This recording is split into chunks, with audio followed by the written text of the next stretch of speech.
The Middle Ages was a long time. It stretched from around 500 AD to 1500 AD. That's 1,000 years. A lot changed in that time. So when we talk about medieval people understanding mental illness, we are talking about a big changing picture. It wasn't one single view across all of Europe or even across all of those centuries, but we can still see some common threads. They certainly saw people behaving in ways we'd call mentally ill today. They saw sadness that wouldn't go away. They saw people talking to themselves or seeing things others didn't. They saw sudden anger or extreme fear. They had to make sense of it somehow, and their way of making sense of it was a mix of things. It pulled from old Greek and Roman ideas about the body. It pulled from Christian beliefs about the soul and good and evil. And it pulled from how communities actually lived and cared for their own. It was a complex understanding, very different from ours, but it was an understanding nonetheless. They weren't just guessing. They had systems, beliefs, and practices that made sense within their world. They tried to explain why people acted differently and what might help them. It wasn't always kind or effective by our standards, but it was their effort to deal with a real problem. Back then, everything was seen through a different lens. People lived close to the land, seasons and cycles of life and death. Their religion was central to daily life. The world was full of mystery, and God's will was seen in everything. This shaped how they thought about the human body, the mind, and anything that went wrong with either of them. So, when someone suffered from what we call mental illness, it wasn't just a brain chemistry issue. It was a whole person issue involving the body, the soul, and their place in the universe. We can't really understand their views without understanding this bigger picture. They didn't have MRIs or psychology degrees, but they had observations, traditions, and faith. And they used all of it to try and figure out what was happening to people who acted outside what was considered normal. One of the biggest ideas guiding their medical understanding came from ancient Greece. This was the idea of the four humors. People like Hippocrates and Galen had written about it centuries before, and these ideas stuck around through the Middle Ages. The body, they believed, was made up of four main fluids, or humors: blood, phlegm, yellow bile, and black bile. Each humor was linked to certain qualities and even to the seasons. Blood was hot and wet, linked to spring. Phlegm was cold and wet, linked to winter. Yellow bile was hot and dry, linked to summer. Black bile was cold and dry, linked to autumn. The idea was that a person was healthy when these four humors were balanced. If one humor became too strong or too weak, it threw the whole system off. And this imbalance didn't just cause physical sickness. It also caused mental and emotional problems. This was a very rational system to them. It explained a lot. For example, too much black bile was believed to cause melancholy. Melancholy was a big deal in the Middle Ages. It wasn't just feeling sad for a day. It was a deep, long-lasting sadness with feelings of hopelessness, fear, and sometimes even delusions. We would probably call it severe depression today, but they saw it as a physical problem, an excess of a cold, dry humor. Because black bile was linked to the spleen, treatments often focused on that area. And then there was an imbalance in yellow bile. Too much yellow bile made someone choleric. This person would be easily angered, irritable, and prone to sudden outbursts. It was like their internal fire was burning too hot. We might see this as part of a mood disorder or personality issues. Excess blood made someone sanguine. These people were often cheerful, optimistic, and energetic. If they had too much, they might become impulsive or overly jovial. And too much phlegm made someone phlegmatic. This person would be calm, slow, and not easily moved.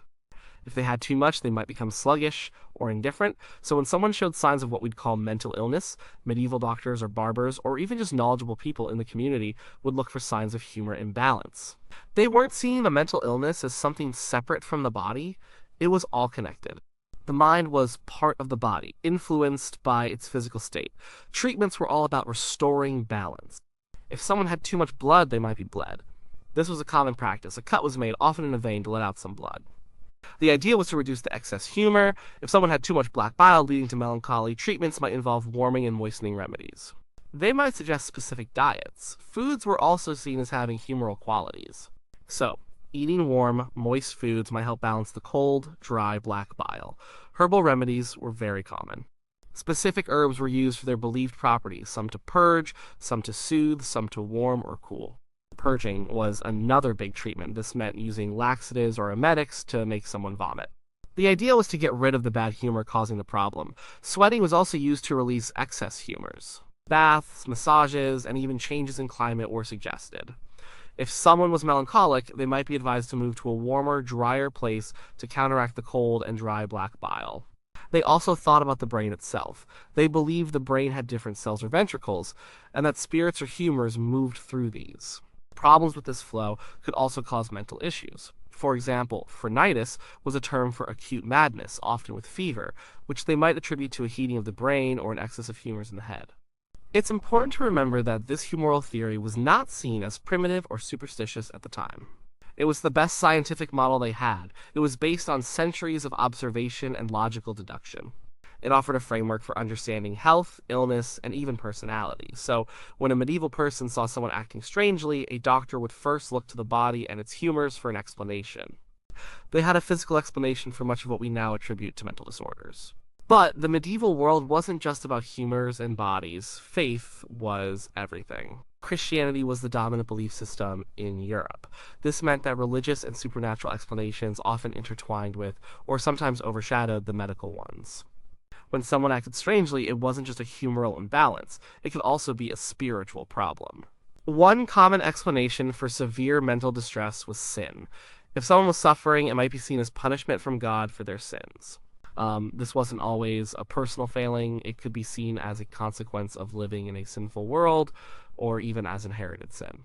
The remedy for this wasn't medicine, but spiritual cleansing, confession, penance, prayer, and pilgrimage.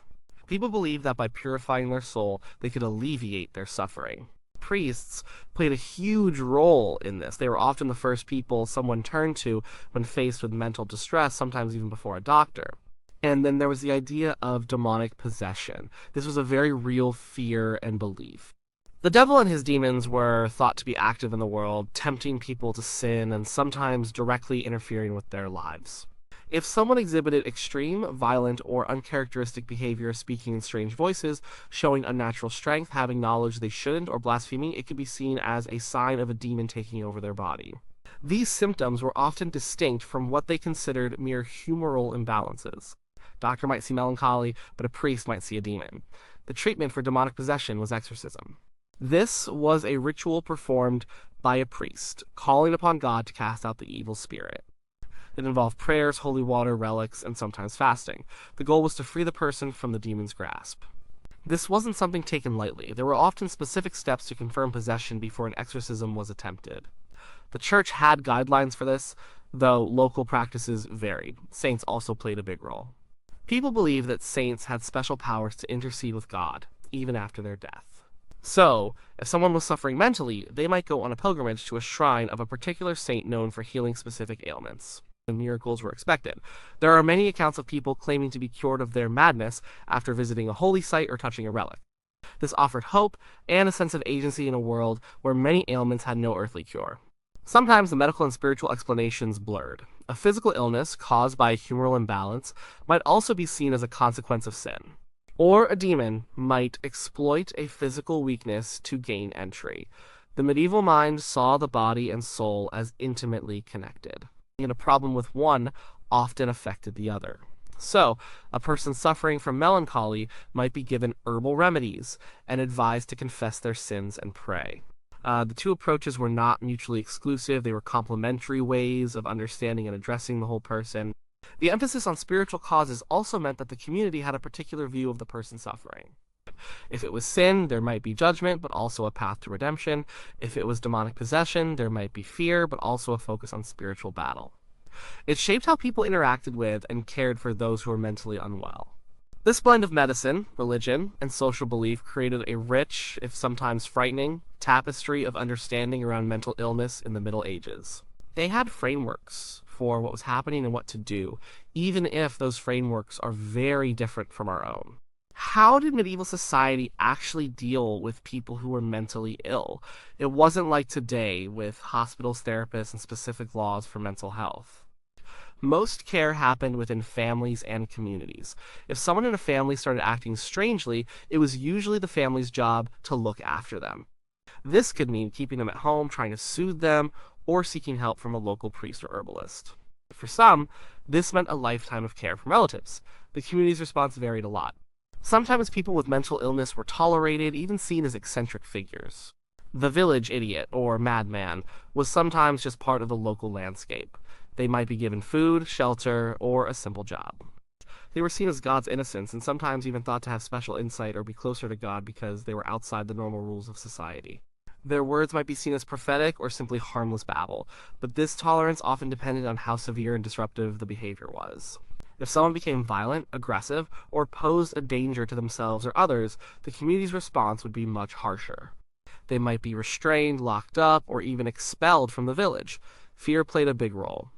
People didn't understand the causes of these behaviors, so fear of the unknown, of violence, or of demonic influence could lead to cruelty. There weren't many specialized institutions just for mental illness. Most hospitals in the Middle Ages were general charitable institutions. They cared for the sick, the poor, the elderly, and travelers. Sometimes, people with mental illness would end up in these hospitals, especially if they were destitute or had no family to care for them. But these places weren't designed for mental health treatment as we understand it. They offered basic care, food, shelter, a bed, and often spiritual guidance. Some monasteries also took in people who were mentally distressed, offering a quiet, structured environment and spiritual support. Monks and nuns often acted as caregivers, combining prayer with herbal remedies. A famous example is Bethlehem Hospital in London, known as Bedlam. It started as a general hospital in the 13th century. Over time, it started taking in more and more people with mental illness. By the later Middle Ages, it had a reputation for housing the insane. However, conditions were often very poor. People were sometimes chained, neglected, and even put on display for public amusement, especially as the centuries wore on and the institution became more focused on confinement than care. But it's important to note that this wasn't the norm across all of Europe for the entire Middle Ages. Bedlam's story is particularly well documented because of its later notoriety. Legal attitudes also reflected the mix of understanding. People with severe mental illness could lose control of their property or be placed under the guardianship of others. The law often considered them unable to manage their own affairs. This was a form of protection, but also a loss of rights. Sometimes they were seen as not fully responsible for their actions if they committed a crime, though this was not always consistently applied. The legal system had to grapple with how to treat someone who was clearly not in their right mind. Stigma was definitely present. To be mad could mean shame for the family. It could mean being seen as cursed or possessed. This social judgment could isolate individuals and families. People believed it was contagious, or that madness could be a sign of a moral failing. This meant that while some were cared for, others faced profound loneliness and mistreatment.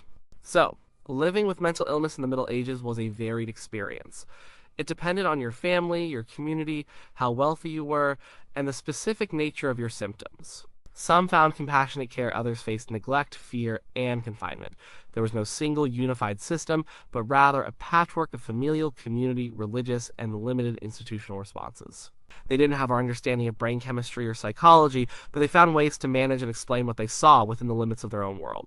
So, did medieval people understand mental illness? Not in the way we do today, with our medical science and psychological theories. But they certainly had their own frameworks for understanding it. They had explanations, treatments, and ways of managing people who behaved outside the norm. Their understanding was a rich, complex mix of ancient medical theories, deep religious belief, and practical social responses. The humoral theory, with its emphasis on body fluids, provided a scientific basis for many conditions. Melancholy was black bile, mania was yellow bile. This was a rational system for them. It allowed doctors to make diagnoses and propose physical treatments like diet, herbs, purges, and bloodletting. This wasn't guesswork, it was a structured approach that made sense in their world. It showed they saw mental states as connected to the physical body. Then there was the powerful influence of Christianity. Mental distress could be a punishment for sin, a test from God, or even the direct influence of demons. This spiritual lens meant that prayer, confession, exorcism, and pilgrimages to holy sites were just as important, if not more important, than physical treatments. This dual approach treating the body and the soul drivers was very common. They didn't always separate the two as strictly as we do. Socially, the response to mental illness varied wildly. Most people were cared for by their families, who bore the primary responsibility. Communities might tolerate, support, or fear and ostracize those who were different. There were no modern asylums. Instead, some hospitals or monasteries might take in the mentally distressed, offering basic care or a place of confinement. The lack of specialized institutions meant that the individual's experience often depended on the compassion and resources of their immediate network. We can see their system wasn't necessarily kind by modern standards, but we also can't judge it too harshly through our modern lens. They were working with the knowledge, beliefs, and resources available to them. Their explanations for mental illness, whether medical or spiritual, gave them a way to make sense of something bewildering and frightening. It gave them a path to action, a way to try and help. Their understanding reminds us that how we define and treat mental illness is always shaped by our culture, our science, and our beliefs. The medieval period shows us a time when the brain, the body, and the soul were intimately connected in the explanation of human suffering.